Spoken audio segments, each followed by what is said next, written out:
Nebezpečenstvo, ale aj určitá dávka šťastia na nás číha na každom kroku. Mnoho ľudí sa už ocitlo v rôznych situáciách, pri ktorých si povedali, že sa druhýkrát narodili, alebo ako je možné, že sa daná situácia vôbec stala. V dnešnom videu taktiež uvidíte človeka, ktorý sa nenarodil raz alebo dvakrát, ale rovno 7-krát. A tak vás vítam pri dnešnom top 5 ľudí s obrovským šťastím. 5. miesto Bill Morgan.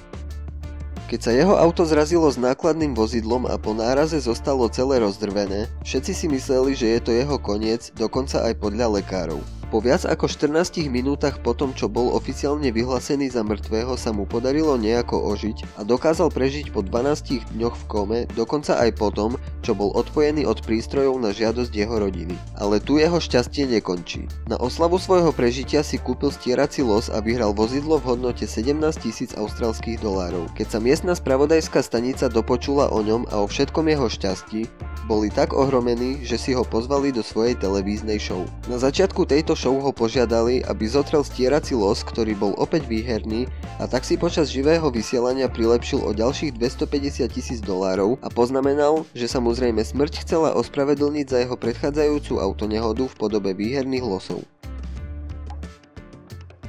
4. miesto Edwin Robinson.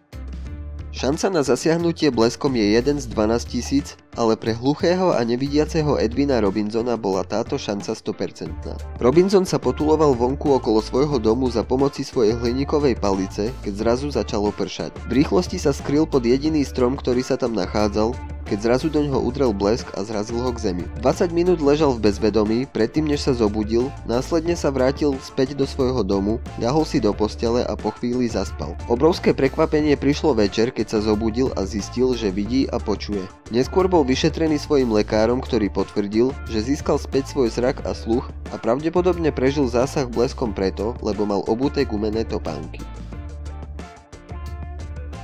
3. miesto Tsutomu Yamaguchi.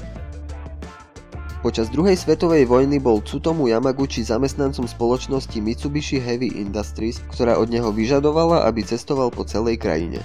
Počas svojej služobnej cesty do Hirošimy v roku 1945 bola zhodená prvá jadrová bomba. Zázračne, aj keď bol zranený, tak výbuch prežil. I hneď potom sa rýchlo vrátil domov k svojej rodine v Nagasaki a vrátil sa do práce v deň druhého jadrového útoku. Mnohí by si pomysleli, že to nie je možné, ale prežil aj druhý výbuch. Po celý zvyšok svojho života sa Yamaguchi stal odporcom proti jadrovým zbraniam a technológiám.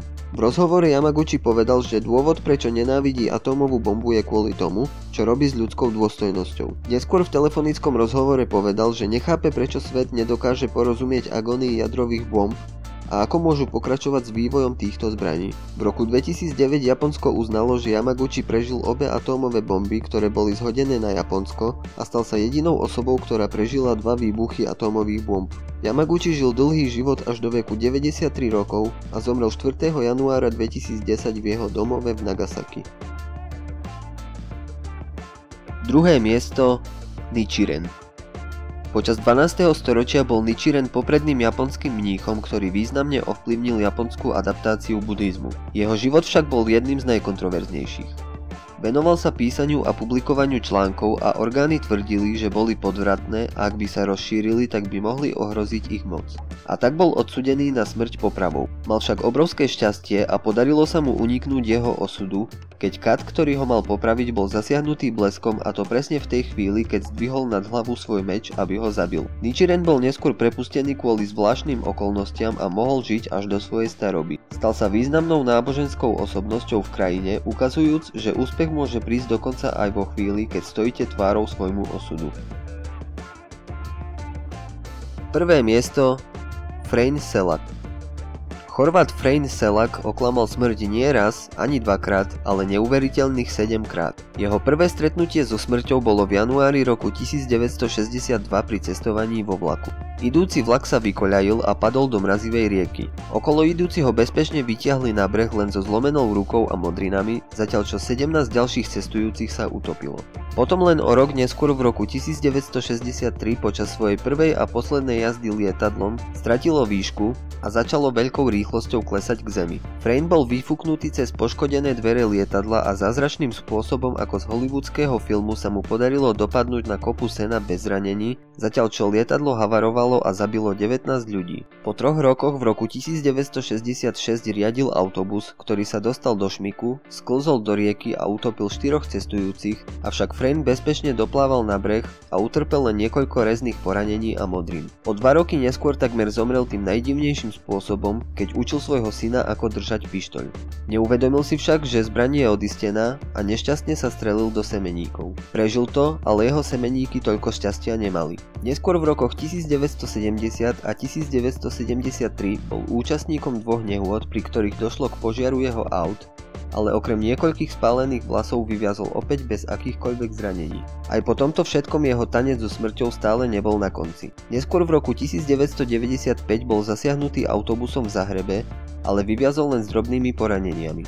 O rok neskôr sa jeho auto čelne zrazilo s kamiónom OSN a keďže Frayne nebol pripútaný bezpečnostným pásom, tak vyletel z vozidla do koruny nedalekého stromu a videl iba ako jeho auto padá do 90-metrovej priepasti. A vrchol jeho šťastia nastal v roku 2003, 2 dni potom, čo oslavil svoje 73. narodeniny, dostal narodeninový darček v podobe $1,1 milióna, ktoré vyhral v chorvátskej národnej lotérii. Sme na konci dnešného videa a dúfam, že vás aspoň trochu zaujalo. Ak áno, tak budem rád za každú pochvalu alebo kritiku, či už v podobe palca hore alebo dole, zaujímavého komentáru alebo zdieľania medzi svojich známych. V popise videa taktiež nájdete odkaz na fanpage a vidíme sa pri ďalšom videu.